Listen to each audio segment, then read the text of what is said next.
Good morning, good afternoon, or good evening, my beautiful hot messes. My name is Mistress Lavender, also known as the Phenom Dictator, and welcome to my YouTube where I talk about things I want to talk about when I want to talk about them. If you're new here, go ahead and comment below hello, and if you're not new, welcome back. Obviously, you missed me. Now, this is my YouTube where I read. I think I did my intro for my other YouTube, whoopsie, but oh well. I'm trying to figure out what page am I on. Am I on this page? I think I'm here. Okay, so I'm on page 8. I'm reading The Happiness Advantage by Sean Inker, and I'm on the second paragraph in Milton's time. Let's just begin. Let's get started. In Milton's time, Harvard had a motto that reflected the school's religious roots: Veritas Christo et Ecclesia, truth for Christ and the church. For many years now, the motto had been trun- truncated truncated to a single word, veritas, or just truth. There are now many truths at Harvard, and one of them is that despite all its magnificent faculties, a wonderful facility, and a student body made up of some of the America's and the world's best and brightest, it is home to many chronically unhappy young men and women. In 2004, for instance, a Harvard Crimson poll found that as many as 4 in 5 Harvard students suffer from depression at least once during the school year, and nearly half of all students suffer from depression so debilitating they can't function. This unhappiness epidemic is not unique to Harvard. A conference board survey released in January 2010 found that only 45% of workers surveyed were happy at their jobs, the lowest in 22 years of polling. Depression rates today are 10 times higher than they were in the 1960s. Every year, the age threshold of unhappiness sinks lower, not just at universities, but across the nation. 50 years ago, the mean onset age of depression was 29.5 years old. Today, it is almost exactly half that, 14.5 years old. My friends wanted to know, why study happiness at Harvard? The question I asked in response was, why not start there? Why not start there? So I set out to find the students, those 1 in 5 who were truly flourishing, the individuals who were above the curve in terms of their happiness, performance, achievement, productivity, humor, energy, or resilience, to see what exactly was giving them such an advantage over their peers. What was it that allowed these people to escape the gravitational pull of the norm? Could patterns be teased out their what could patterns be teased out of their lives and experienced to help others in the walks of life to be more successful in an increasingly stressful and negative world? As it turns out, they could. Scientific discovery is a lot about timing and luck. I serendip what? I serendipitously I've never let's pen for underline. What?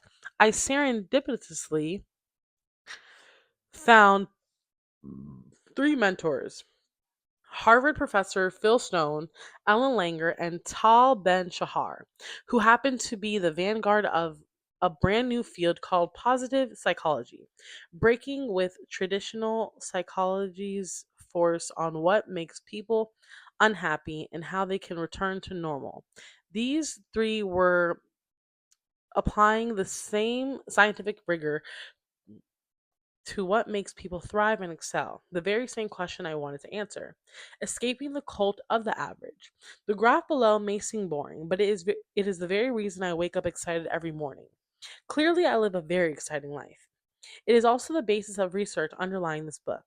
This is a scatter plot diagram. Each dot represents an individual, and each axis represents some variable. This particular diagram could be plotting anything: weight in relation to height, sleep in relation to energy, happiness in relation to success, and so on. If we got this data back as researchers, we would be thrilled because we're clearly, there's very clear, what? Because what?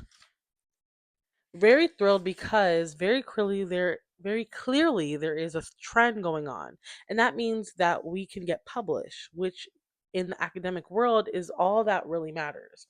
The fact there is one weird dot, what we the fact that there is one weird red dot, what we call an outlier, up above the curve is no problem. It's no problem because we can just delete it. We can delete it because it's clearly a measurement error, and we know that it's an error because it's screwing up our data. One of the first One of the very first things students in intro psychology, statistics, or economic courses learn is how to clean up the data.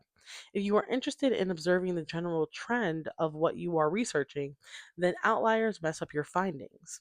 That's why there that's why there exist countless formulas and statistic packages to help enterprising researchers eliminate these problems. And to be clear, this is not cheating. These are statistically valid procedures if, that is, one is interested only in the general trend. I am not. The typical approach to understanding human behavior has always been to look for the average behavior or outcome. But in my view, this misguided approach has created what I call the cult of the average. In the behavioral scientists, I'm reading so terribly right now, but it's fine as long as I'm reading. If someone asks a question such as, how fast can a child learn how to read in the classroom? Science changes that question to, how fast does the average child learn to read in the classroom? We then ignore the children who read faster or slower and tailor the classroom toward the average child. This is what Tal Ben Sahar calls the error of the average. That's the first mistake traditional psychology makes.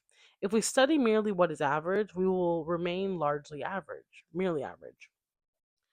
Conditionally psychology consciously ignores outliers because they don't fit the pattern.